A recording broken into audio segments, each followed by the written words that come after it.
Hello students, in this lecture we will study the topic generation and conduction of nerve impulse.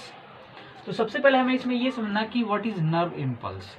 जो हमारा nervous system है, जो neural system है, animal neural system है, उसके अंदर जो इंफॉर्मेशन ट्रांसफर होती है, जो इंफॉर्मेशन ट्रांसपोर्ट होगी वो किस फॉर्म में होगी, वो इस नर्व इम्पल्स की फॉर्म में होगी। ठीक है, तो हम एनिमल की जो बॉडी है वो अपने आसपास के एनवायरनमेंट से अलग अलग तरह की इंफॉर्मेशन को क्या करता है, कलेक्ट करता है। जिस तरह साउंड की फॉर्म में इंफॉर्मेशन हो सकती है, ठीक है, विजिबल लाइट की फॉर्म में हो सकती है इंफॉर्मेशन, ठीक है, टेम्परेचर की फॉर्म में हो सकती है, टच की फॉर्म में हो सकती है। तो ये सारी जो इंफॉर्मेशन है अल्टीमेटली न्यूरल सिस्टम क्या करेगा, उस इंफॉर्मेशन को किस में कन्वर्ट होगा, सबसे पहले वो नर्व इम्पल्स में, और फिर वो इंफॉर्मेशन हमारे नर्वस सिस्टम में ट्रांसपोर्ट होगी। तो हमें वही समझना है कि ये जो नर्व इम्पल्स है ये जनरेट कैसे होता है। ठीक है, तो सबसे पहले हम इसमें देखेंगे जनरेशन ऑफ नर्व इम्पल्स। ठीक है, कि किसी एक जो न्यूरॉन है, जो नर्व सेल है, उसमें एक जगह पर कैसे जो नर्व इम्पल्स जनरेट होती है, और फिर हम उसका देखेंगे conduction of nerve impulse along the nerve cell. ठीक है, तो ये चीज हमें देखना है। तो सबसे पहले हम बात करेंगे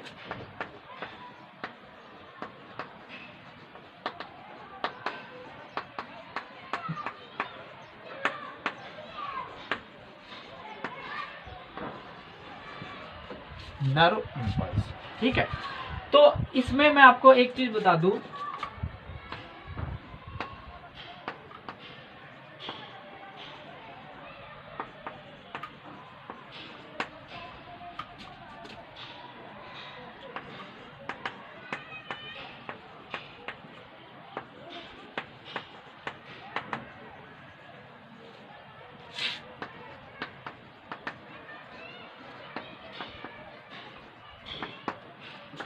जो न्यूरॉन्स है और जो मसल्स फाइबर्स जो होते हैं वो इलेक्ट्रिकली एक्साइटेबल सेल्स होते हैं, मतलब हम उनको इलेक्ट्रिकली एक्साइट कर सकते हैं। ठीक है, ये चीज आपको पता होनी चाहिए।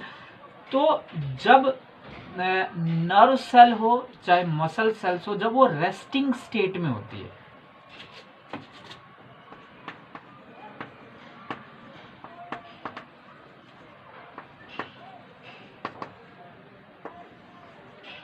इन रेस्टिंग स्टेट, मेनली हम किसकी बात करेंगे, यहाँ पर न्यूरॉन्स की बात करेंगे, और वही जनरल मैकेनिज्म अप्लाई होता है मसल सेल्स में। थोड़ा सा डिफरेंस आता है, लेकिन यहाँ पर हम जो बात करेंगे, यहाँ पर प्योरली न्यूरॉन्स की बात कर रहे हैं। तो जब एक न्यूरॉन्स रेस्टिंग स्टेट में है, रेस्टिंग स्टेट में कहने का मतलब वो कोई भी इंफॉर्मेशन को ट्रांसपोर्ट नहीं कर रही है, ठीक है, तब हम कहेंगे उसको रेस्टिंग स्टेट पर। रेस्टिंग स्टेट में क्या होता है, neurons are more permeable to potassium ion channels। बहुत इंपॉर्टेंट बात है, मैंने क्या लिखा है, न्यूरॉन्स जो है एट रेस्टिंग स्टेट, किस स्टेट पर, रेस्टिंग स्टेट पर, वो ज्यादा परमिएबल होंगी, मतलब पोटेशियम आयन जो है वो इजीली मूव कर सकते हैं। पोटेशियम आयन चैनल ज्यादा परमिएबल होता है, ठीक है, उसकी वजह से, पोटेशियम आयन चैनल की वजह से क्या होता है, मान लो this is the inside of neuron cells, this is axoplasm, ठीक है, और ये है इसका आउटसाइड एक्स्ट्रा सेलुलर मैट्रिक्स।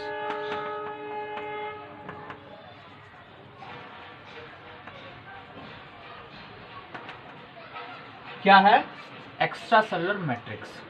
तो होता क्या है, रेस्टिंग स्टेट पर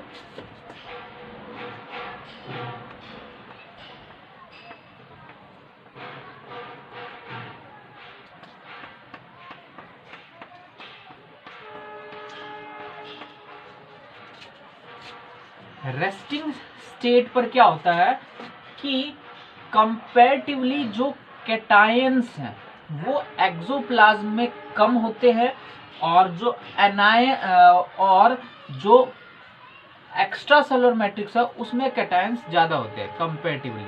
ठीक है, तो इसलिए यहां पर देखो एक क्या हो गया, पोटेंशियल डिफरेंस जनरेट हो गया ना। ये देखो पोटेंशियल डिफरेंस ही आ गया।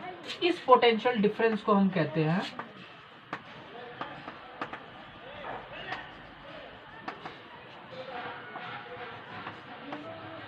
Resting potential. अब ये जो रेस्टिंग पोटेंशियल है ये किसकी वजह से आ रहा है? यहां पर दो तरह के आयन चैनल्स हैं।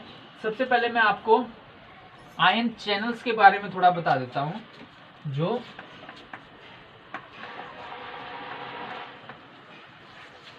आयन जो चैनल्स जो होते हैं वो उनका काम क्या होता है? आयन चैनल्स का काम होता है आयंस की मूवमेंट करना अक्रॉस द प्लाज्मा मेम्ब्रेन, क्योंकि आपको पता है plasma membrane are not permeable for the polar molecules और पोलर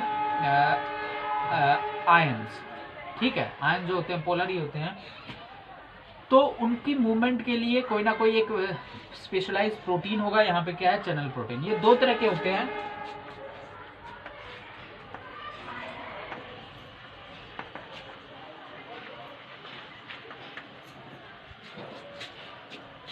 एक होता है गेटेड और एक होते हैं ओपन। ओपन आयन चैनल ऐसे होते हैं जिनके अगर मेम्ब्रेन के अक्रॉस कंसंट्रेशन ग्रेडियंट है तो आयंस कैन इजीली मूव। ठीक है, आयंस इजीली मूव करेंगे higher concentration to lower concentration. Okay, gated में क्या होता है? यहां पर गेट लगा रहता है। आयन चैनल्स जो है, मान लो मेम्ब्रेन के अक्रॉस कंसंट्रेशन डिफरेंट है, लेकिन अगर गेट बंद है तो वो आयंस का मूवमेंट क्या होगा? नहीं होगा। ठीक है, तो उस गेट को ओपन करना होता है। वो गेट ओपन होने के लिए सिग्नल्स होते हैं जो उस गेट को ओपन करते हैं। अलग अलग तरह के सिग्नल्स होते हैं। यहां पर आप दो तरह के देखोगे।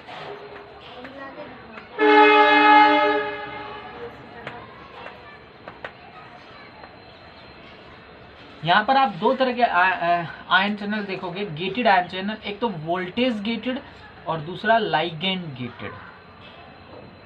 ठीक है, वोल्टेज गेटेड का मतलब क्या होगा? कुछ एक स्पेसिफिक वोल्टेज होगी, जिस वोल्टेज पर वो आयन चैनल ओपन होंगे। अगर वो वोल्टेज नहीं है तो those ion channels will remain closed. ठीक है, तो उनको हम कहते हैं voltage gated ion channel. Legend gated ion channel कोई एक केमिकल होगा, जब उस आयन चैनल से बाइंड करेगा तब जाके वो आयन चैनल ओपन होगा। ठीक है, तो यहाँ पर आप दो तरह के पढ़ने वाले हो, वोल्टेज और लाइगेंड गेटेड चैनल। और ओपन चैनल के अंदर कोई गेट नहीं, कंसंट्रेशन डिफरेंट है तो इजिली आयन पास हो जाएंगे। ओके, तो यहाँ पर अब हमें देखना है ये जो रेस्टिंग पोटेंशियल है, यहाँ पर ये रेस्टिंग पोटेंशियल किसकी वजह से आता है? तो यहाँ पर मैं आपको एक तो बताऊंगा पंप, एक यहाँ पर होता है पंप प्रोटीन।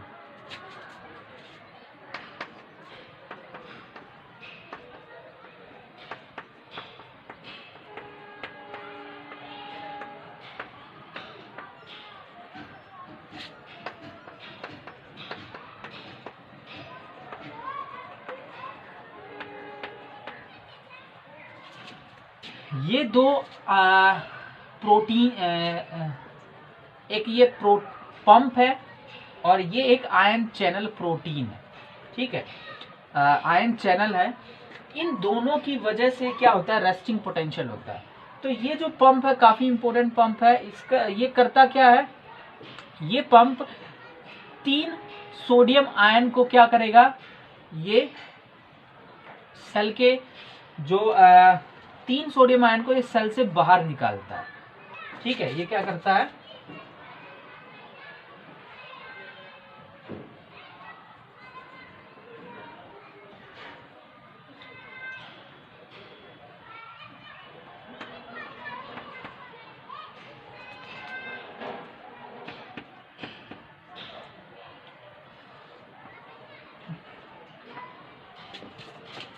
तीन सोडियम आयन सेल से बाहर जाएंगे और बदले में 2 पोटेशियम आयन सेल के अंदर आएंगे।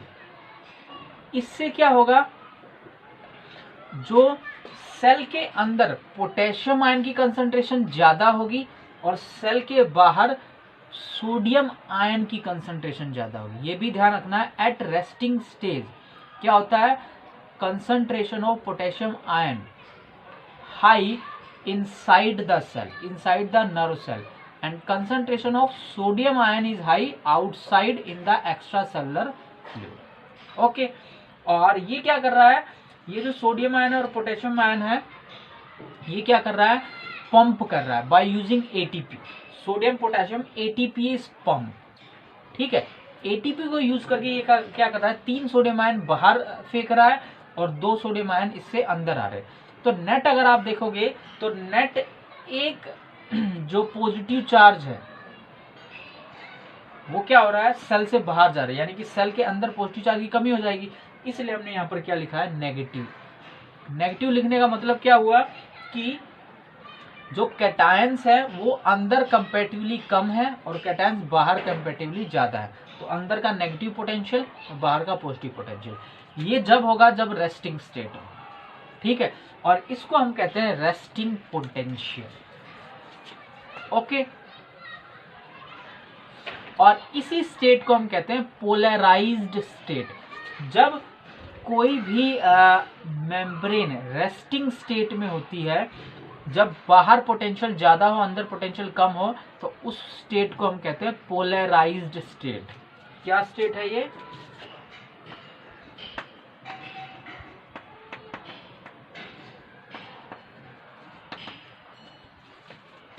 तो ये टर्म आपको बिल्कुल समझ में अच्छे से आनी चाहिए, कोई कंफ्यूजन नहीं रहनी चाहिए कि रेस्टिंग पोटेंशियल क्या है, पोलराइज स्टेट क्या है। तो जब रेस्टिंग कंडीशन में रहेगी तो ये जो पोटेंशियल डिफरेंस है रेस्टिंग पोटेंशियल और स्टेट को हम कहते हैं पोलराइज्ड स्टेट, ठीक है।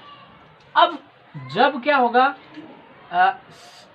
सिग्नल आएगा, तो सिग्नल आने की वजह से क्या होगा, वहां पर एक एक्शन पोटेंशियल जनरेट होगा जिसको हम नर्व इंपल्स कह रहे हैं, ठीक है। ये मैं आपको बताता हूँ क्या है। ये रब कर रहा हूँ मैं।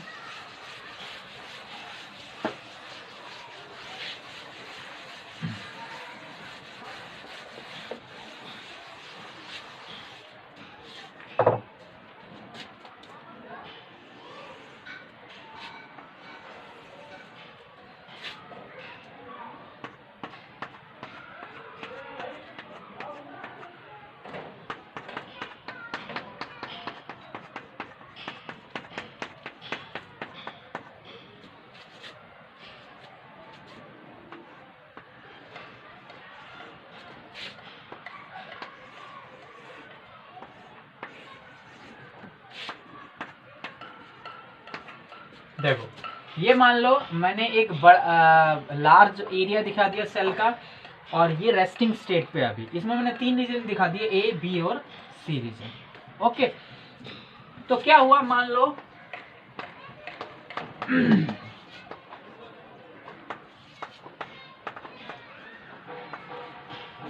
Stimulus arrived. मान लो ए रीजन पर क्या आया, एक सिग्नल आया, एक स्टिमुलस आया, ठीक है। साउंड इंफॉर्मेशन हो सकती है, लाइट इंफॉर्मेशन हो सकती है, टच हो सकती है, जो भी हो सकता है। अब यहां पर क्या हुआ, जैसे ही यहां पर सिग्नल आया तो क्या हो गया,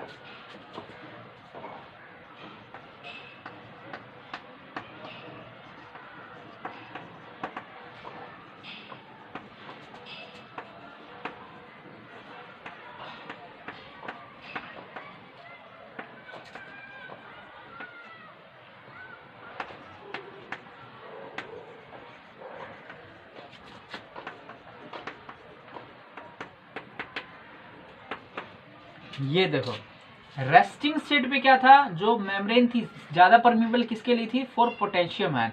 लेकिन जब स्टिमुलस आया तब वो किसके लिए ज्यादा परमिएबल होगी, सोडियम आयन। अब सोडियम आयन क्या होंगे, सोडियम आयन बाहर से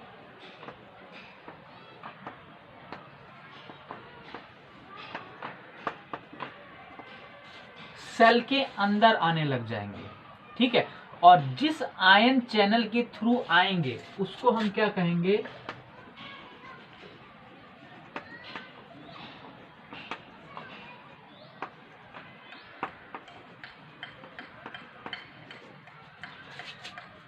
वोल्टेज गेटेड आयन चैनल होता क्या है, जो ये रेस्टिंग पोटेंशियल है, इसकी जो वैल्यू होती है वो वैल्यू अराउंड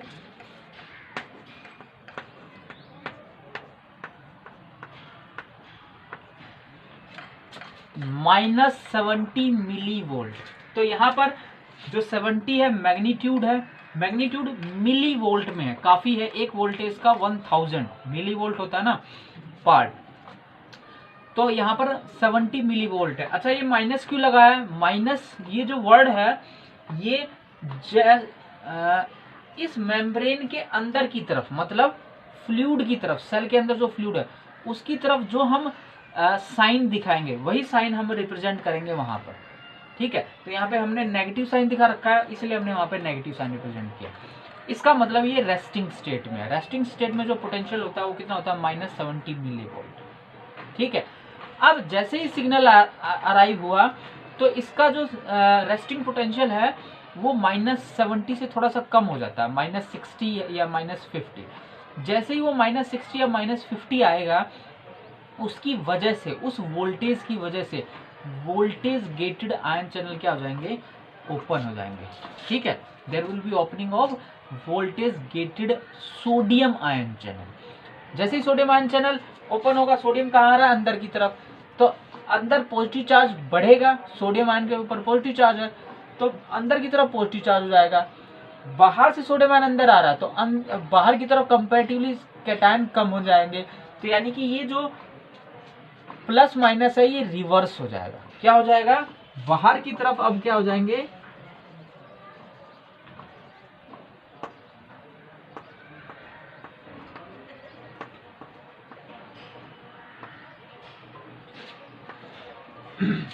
माइनस, और अंदर की तरफ क्या हो जाएगा?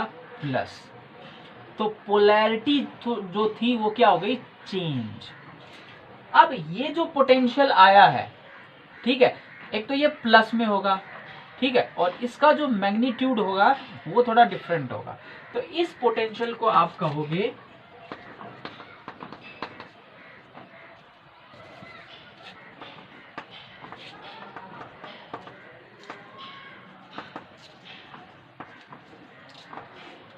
Action potential. किसकी वजह से आया?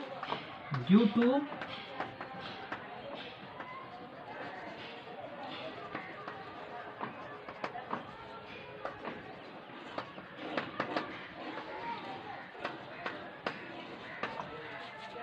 Voltage gated sodium ion channel, और इसी को हम कहते हैं डीपोलराइजेशन ऑफ मेम्ब्रेन। जो पोलराइज जो स्टेट थी, जिसके अंदर नेगेटिव चार्ज ज्यादा था, बाहर पॉजिटिव चार्ज मान के चल रहे थे, तो वो रिवर्स हो गया, वो डीपोलराइजेशन हो गई। तो ये क्या हो गया? इट इज द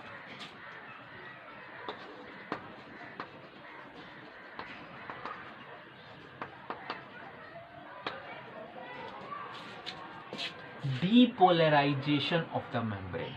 ठीक है, तो जैसे ही स्टिमुलस आता है तो क्या होता है? डीपोलराइजेशन, और उसकी वजह से क्या जनरेट होता है? Action potential.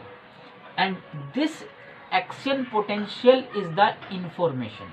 यही एक्शन पोटेंशियल अब क्या होगा? कंडक्ट होगा। तो हमने ये कैसे जनरेट हुआ वो समझा। ठीक है, जैसे स्टिमुलस आया तो वोल्टेज क्या हुआ? माइनस की वैल्यू थोड़ी उसकी क्या हो गई? कम हो गई। ठीक है, -50 या -60 के अराउंड जाता है। फिर जो है उसकी वजह से voltage gated sodium ion channel open हो गए, और उसकी वजह से क्या हुआ? सोडियम आयन अंदर की तरफ आए, जिसकी वजह से अंदर पॉजिटिव चार्ज, बाहर कंपैरेटिवली नेगेटिव चार्ज।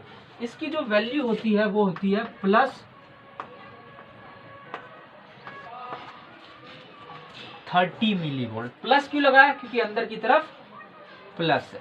ठीक है, तो ये जो एक्शन पोटेंशियल आया है वो किस रीजन में आया? किस रीजन में हमने दिखाया? ए रीजन में। क्यों आया ए रीजन में?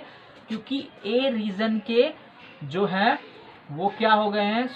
जो सोडियम चैनल थे वो क्या हो गए? ओपन हो गए। ओके, ठीक है। अब क्या होगा? ये जो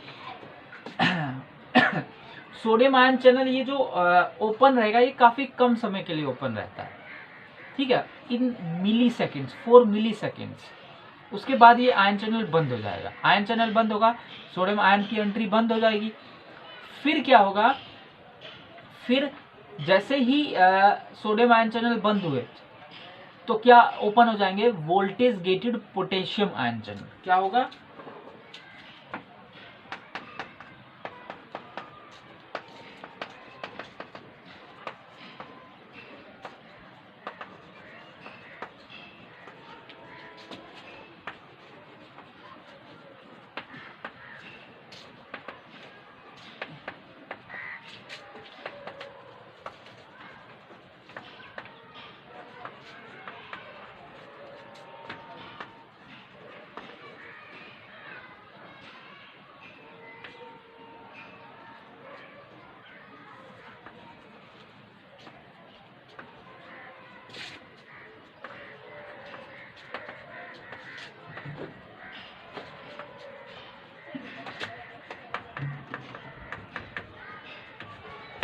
जो पोटेशियम आयन है उसको बाहर वो फेंकेंगे। अब क्या हुआ, कैटायन आना बंद हो गया, पोटेशियम आयन बाहर जा रहा है, वो भी कैटायन है, तो अंदर से कैटायन बाहर जा रहे हैं, तो अंदर की तरफ फिर क्या आ जाएगा, नेगेटिव चार्ज, और बाहर क्या चला जाएगा, पॉजिटिव चार्ज। मतलब थोड़े समय के बाद जो ये ए रीजन है, दोबारा से अंदर नेगेटिव चार्ज और बाहर की तरफ पॉजिटिव चार्ज, उसको हम बोलेंगे रीपोलराइजेशन। क्या होगा, फिर से हमें क्या दिखाना है,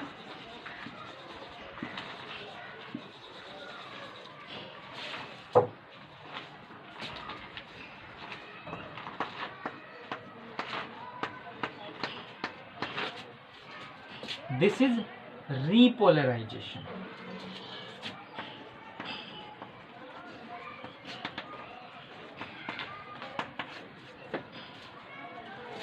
ठीक है, और ये किसकी वजह से हुआ, due to the voltage gated potassium ion channel. तो ए रीजन के पर डीपोलराइजेशन होगा voltage gated sodium ion channel, और रीपोलराइजेशन दोबारा से पोलराइज हो गया उसको, वो किसकी वजह से होगा, voltage gated potassium ion channel. ठीक है, अब क्या होगा, जैसे ही यहाँ पे voltage gated potassium ion open होंगे, वो थोड़े समय के लिए ओपन रहेंगे वो भी, ठीक है। अब जैसे ही वो यहाँ पे बंद होंगे, इसके साइड वाला जो एरिया है ना, यहाँ पर क्या हो जाएगा, voltage gated sodium ion channel open हो जाएंगे। कहाँ पे ओपन होंगे, यहाँ पे नहीं होंगे, यहाँ पे होंगे ओपन।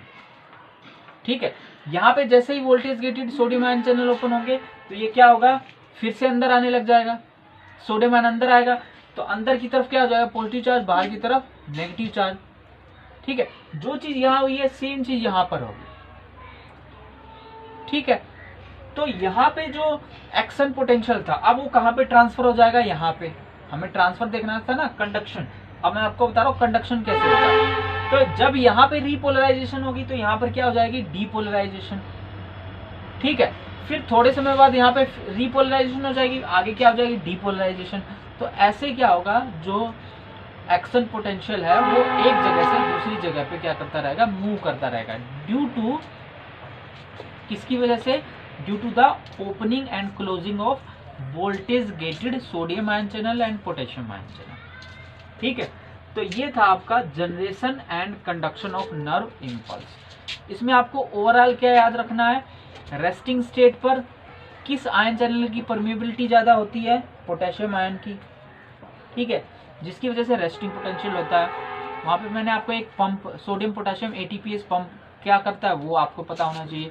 फिर जैसे स्टिमुलस आता है, परमिएबिलिटी किसके लिए इंक्रीज हो जाती है, सोडियम आयन के लिए। Voltage gated sodium ion open हो जाता है, जिसकी वजह से पोलैरिटी चेंज हो जाती है, उसको कहते हैं डीपोलराइजेशन। और जो पोटेंशियल आएगा उसको हम कहेंगे एक्शन पोटेंशियल। अब वो एक्शन पोटेंशियल क्या होगा, कंडक्ट होगा। किसकी वजह से कंडक्ट होगा, जो है रीपोलराइजेशन हो जाएगी। जिस एरिया में डीपोलराइजेशन हुई किसकी वजह से, due to opening of voltage gated potassium ion channel. ठीक है, और साथ वाले एरिया में क्या हो जाएगी, depolarisation due to opening of voltage gated sodium ion channel. जो चीज यहाँ हुई है वही चीज अगली जगह पे होगी, फिर वही चीज नेक्स्ट। ऐसे करते करते जो है इंफॉर्मेशन कहाँ तक पहुंच जाएगी, नर्व एंडिंग्स तक। जो न्यूरॉन सेल्स की जो नर्व एंडिंग है, तो ये जो इंफॉर्मेशन है ये कहाँ पर आती है, ये आती है डेंड्राइट पार्ट पर, dendrite part of the neuron. और वहां से कहाँ तक कंडक्ट हो जाएगी, एक्सोन एंडिंग्स तक, नर्व एंडिंग तक, जिसको हम कहते हैं। ओके, तो this is all about generation and conduction of nerve impulse.